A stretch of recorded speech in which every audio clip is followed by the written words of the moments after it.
Most people are not asking to be healed. They are asking to be understood.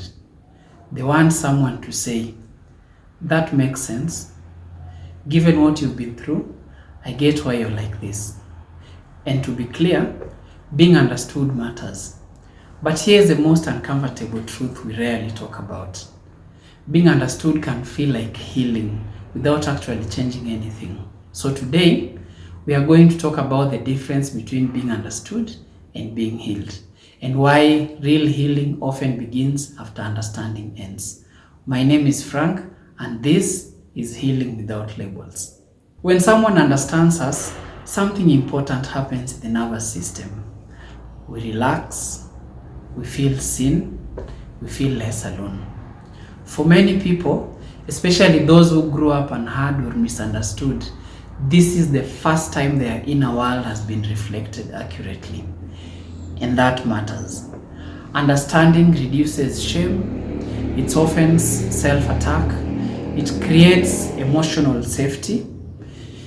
In therapy, relationships, and even online spaces, being understood can feel like relief. But relief is not the same as repair. Here's where things quietly get stuck.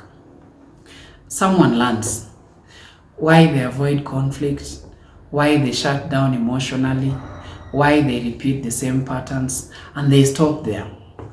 They say, for example, this is just how I am because of my past. At least now I understand myself. But insight without movement becomes emotional parking. It does not interrupt it. Healing requires something more uncomfortable than insight. It requires change. We confuse understanding with healing because understanding feels productive. It feels mature. It feels compassionate. It feels safe. Change, on the other hand, creates anxiety, disrupts identity, threatens familiar coping strategies. Understanding keeps us comfortable. Healing asks us to do something different, even when it's hard, awkward, or unfamiliar. And that's why many people become experts in their wounds, but beginners in their recovery. At Furaha Wellness, we talk about responsibility without blame. Blame says, this is your fault. Responsibility says, this is now yours to work with.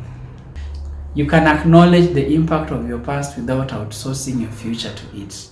Healing begins when someone says, I understand why this happened, and I also accept that it is my responsibility to change how I respond now. That moment is quiet and it's powerful. Let's ground this in real life.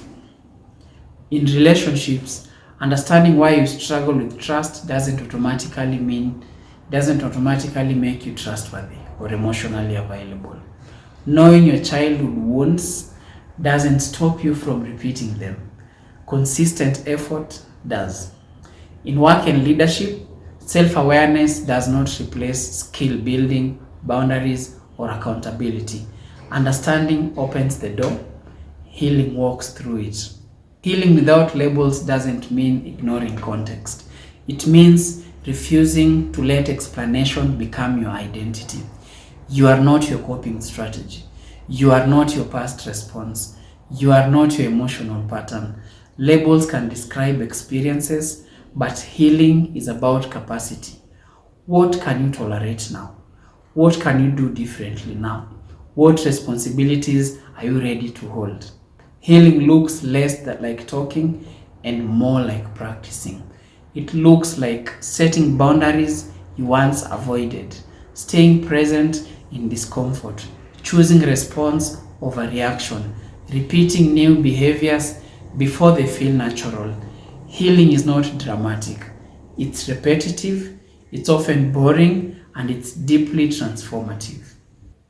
Being understood is important, but it is not the destination. Healing begins when understanding stops being the excuse and becomes the foundation for change. You don't need a label to heal. You need willingness, consistency, and support that challenges as much as it cares. That's healing without labels.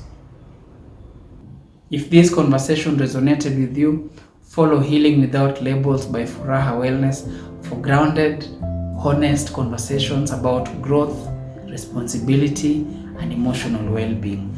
Understanding is where we start. Healing is what we choose next.